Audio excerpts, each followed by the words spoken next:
क्या आप जानते हैं कि रिक्रूटर सिर्फ 6 सेकंड्स में आपका रिज्यूमे रिव्यू करते हैं? यस, तो इस वीडियो में हम आपको बताएंगे how can you stand out in दो 6 seconds. We will share some tips while you're making your resume. Be mindful about that. Hello everyone, welcome to our YouTube channel. Opportunity Cell आपका स्वागत करता है.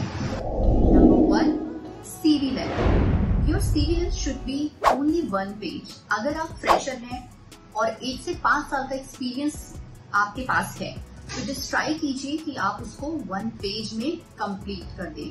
उससे ज्यादा पेजेस सीनियर रोल्स के लिए prefer किए जाते हैं. Number 2, simple and easy to read. Yes, आपके रिज्यूमे के टॉप पर आपका नेम, ईमेल एंड आपका लिंक्डइन प्रोफाइल बहुत ही क्लियर होना चाहिए. एंड जो भी इंपॉर्टेंट इन्फॉर्मेशन है, like the duration of your job या जॉब का नाम, ऑर्गेनाइजेशन का नाम जहां आपने काम किया है, वो स्कैनेबल फॉर्मेट में होना चाहिए. Number 3, summary instead of career objective. Career objectives में आपको ट्राई करना है कि आप 2 to 3 बुलेट पॉइंट्स दें जिसमें से आपके अचीवमेंट्स इंक्लूड हो, जिससे कि आप हायरिंग मैनेजर का ध्यान अपनी ओर खींच सकें और वो उसको आगे पढ़ने के लिए इंटरेस्टेड हो पाए. मेनली आपको क्या करना है, जब भी आप कहीं पर वर्क कर रहे हैं तो try to note down the outcome. Like for an example, if I am a social media manager, so I can write कि मैंने इतने ड्यूरेशन में इतने % ग्रोथ किया था उस पेज का. So you can mention in the numbers, इतने % फॉलोअर्स मैंने एंगेज किए थे. So try to make them in numbers so that they can also understand what you have done in the last organization or in your last role.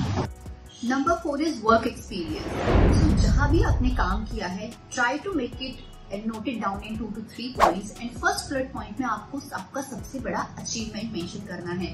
जो भी आपने role में सबसे बड़ा achievement उस organization में achieve किया है, mention that. Then 5th, bullet points. Yes, this is a very important part. Try to make everything in bullet points so वो clear हो सके, वो easy to understand हो, and use the XYZ format like how you did, what you did, आपने क्या किया, उसका outcome क्या था, and आपने वो कैसे किया. For an example, if I say, so अगर मैं एक content creator हूँ, so I can put in my resume, मैंने इतने duration में अपने content creation से इतना % पेज का ग्रोथ किया, लाइक 20 to 30% ग्रोथ में मैंने कंट्रीब्यूट किया उस पर्टिकुलर पेज पर. सो उसको ऐसे मेंशन कर सकते हैं. 6, make your online course count. So हम सभी ऑनलाइन कोर्सेज करते हैं, but we should learn and we should think that सिर्फ ऑनलाइन कोर्स करना इज नॉट इनफ. लाइक हम सिर्फ कोर्स करते हैं not just to write down in a resume, right? So we need to mention our learnings, what we have learned from that course, where we have implemented them. So you need to 1 to 2 bullet points. First would be your summary, what was your learning, and the second, अगर आपने कोई live project किया है या आपने कहीं पर उस स्किल को इम्प्लीमेंट किया है, वो सबसे बेहतर तरीका है अपनी कोर्स की लर्निंग को प्रेजेंट करने का, बिकॉज जो आपने सीखा है वो आपने यूज भी किया है. And the 7th one is CV format and sizes. So there are some fonts जो कि ज्यादा कंसीडर किए जाते हैं और वो ATS अप्लाइंग होते हैं. सो हमें उन्हीं फॉन्ट्स को यूज करना चाहिए. अगर आप उन फॉन्ट्स और इससे रिलेटेड बाकी जानकारी जानना चाहते हैं, please comment your mail ID.